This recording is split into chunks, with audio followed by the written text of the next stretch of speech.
Hello everyone, this is Yashi and we are gonna discuss Steal Like an Artist 10 Things Nobody Told You About Being Creative.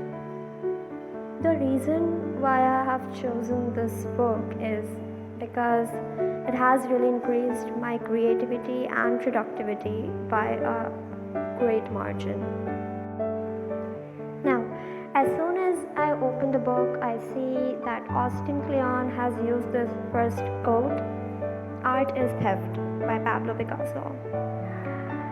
And this means that immature poets imitate, but mature poets steal, and they steal from many. So the artwork that we see now, that we have seen in past, or that is gonna be created in future, that is all theft, meaning that nothing is actually original.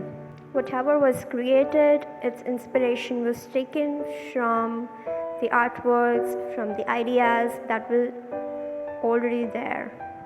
In the book, the reference is given that the writer Jonathan Lethem has said that when people call something original, 9 out of 10 times they just don't know the references or the original sources involved. So basically there is nothing new under the sun. And hence, every new idea is just a mashup or a remix of one or more previous ideas.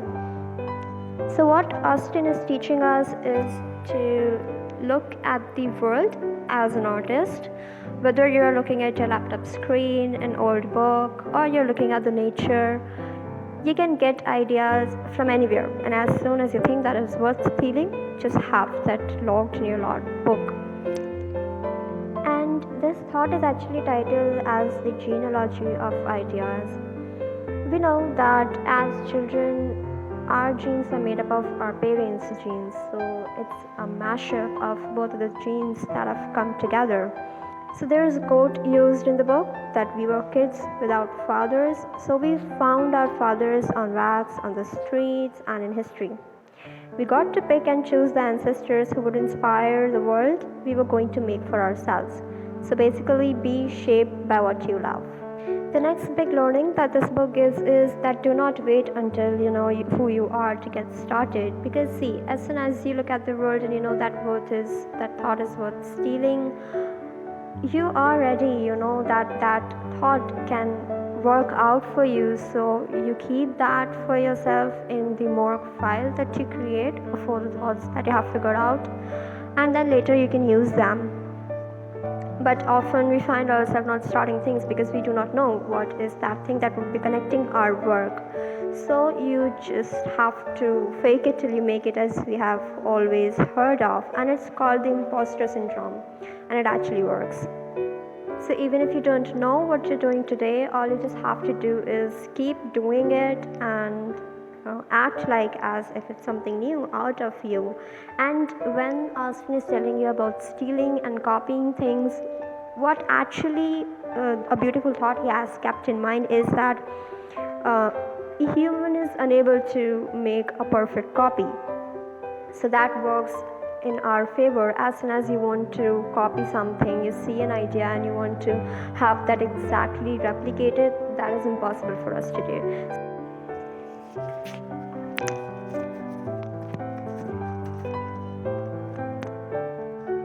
The next few pages of the book are actually associated with each other when Austin has written that don't wait till you know who you are to get started.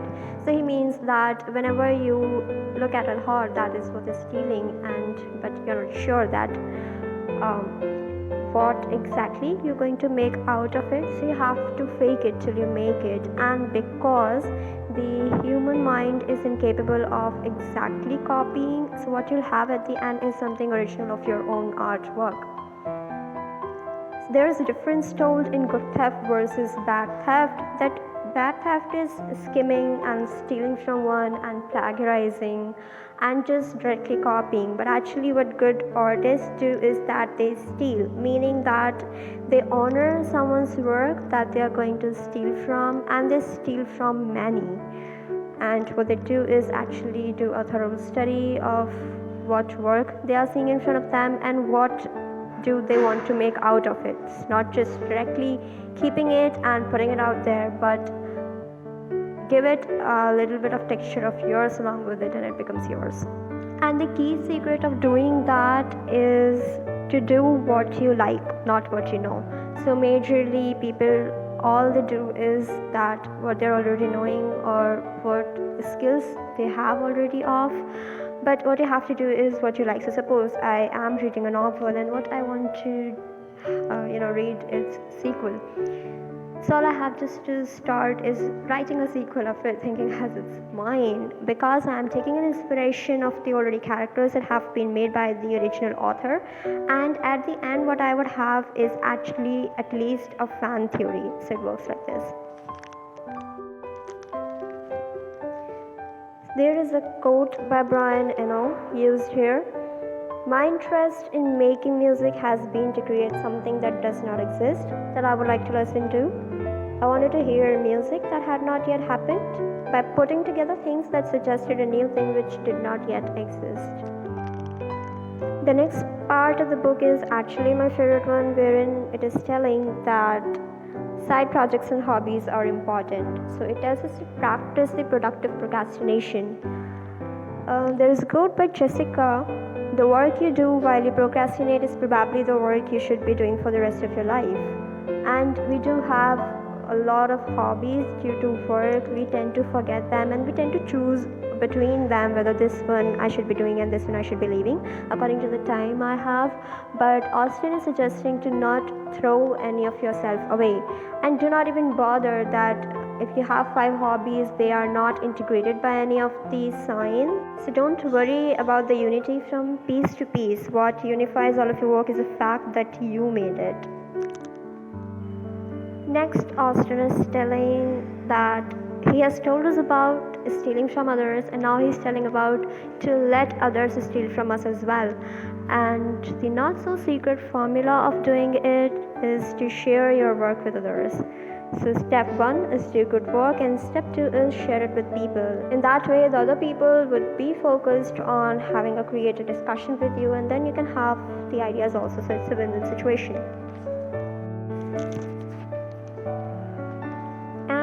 We come up to this very important quote, that don't worry about people stealing your ideas. If your ideas are any good, you'll have to ram them down people's throats. And while talking about discussing ideas with others, it says that stand next to the talent.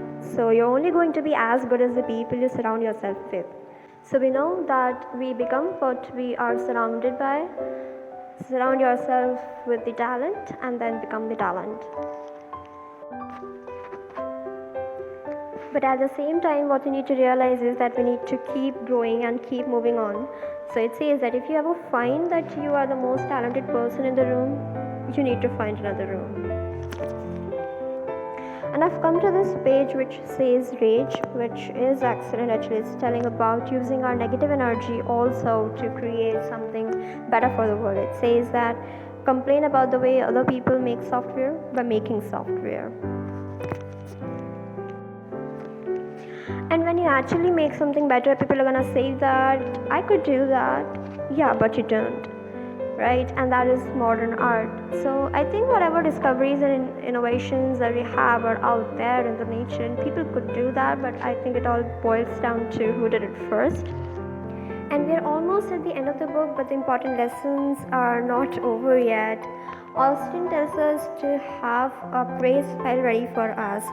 We have been told always to not have the success get to our heads, but actually it is important to get a boost by all the praises that we have received from people in the times of discouragement. So keep a praise file yourself. Now the last very important point is that creativity is abstraction. We have known how to do the creativity, how to steal, but we should equally know that what to leave behind. On this page, on this blackout poetry you may call it, creativity subtraction is only visible because we have blacked out the rest of the words. So it is very important to know what is to be left behind in order to create something new. So take away whatever you feel you can use from this video and just leave the rest. There are no rules, and same is said by Austin Kleon. So next what you can do is take a walk, look at the things that you can steal from, wonder at something, and then comment here and invite others to wonder with you as well. Goodbye.